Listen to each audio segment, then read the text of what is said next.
निराश लोगों को एक बड़ी सीख देने वाली कहानी।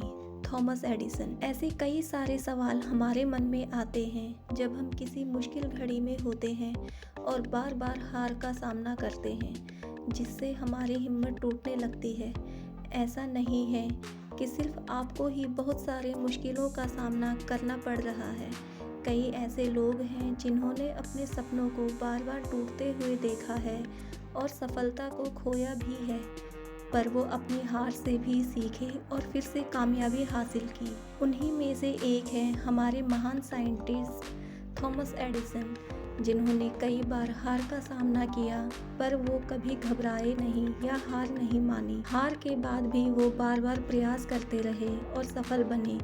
वैसे तो उनका पूरा जीवन ही प्रेरणादायक है, पर हम उनके जीवन की एक प्रेरणादायक घटना को बता रहे हैं, जो उस समय घटी जब वे 67 साल के थे। 67 साल की उम्र में ज़्यादातर लोग रिटायरमेंट के बाद आराम करने की सोचते हैं, मगर इस उम्र में एडिसन के साथ एक बहुत बड़ा हादसा हुआ और उसी वजह से उन्हें एक नई शुरुआत करनी पड़ी थी। क्या था वो हादसा और उन्होंने उसका सामना कैसे किया? कैसे सब कुछ खोकर भी उन्होंने दोबारा से नई शुरुआत की? हमें इससे क्या सीख मिलती है? चलिए जानते हैं इस कहानी के माध्यम से।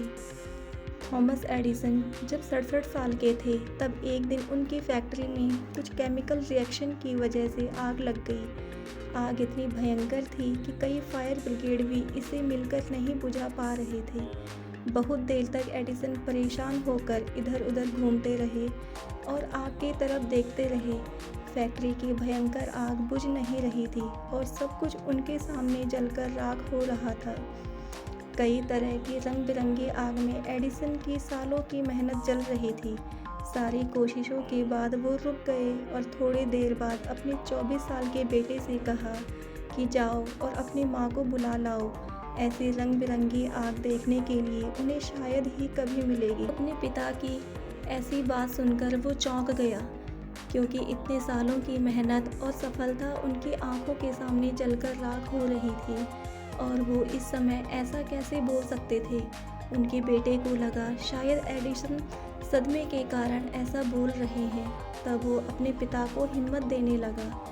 इस बात पर एडिसन ने कहा, बेटा, हम जो कर सकते थे वो हम कर चुके हैं, और वैसे भी इस फैक्ट्री में कई ऐसी चीज़ें हैं जो मुझे पसंद नहीं थी।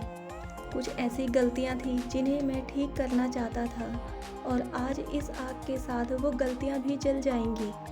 हम इससे बेहतर एक नई शुरुआत करेंगे और फिर से सफलता को पालेंगे।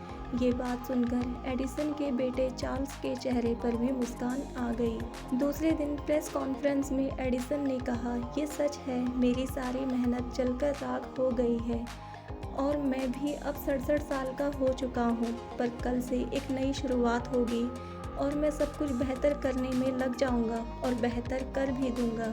जिसके दूसरे दिन से ही उन्होंने अपनी कही बात पर काम करना शुरू कर दिया और कुछ समय बाद अपनी कड़ी मेहनत और परिश्रम से सब कुछ फिर से हासिल कर लिया।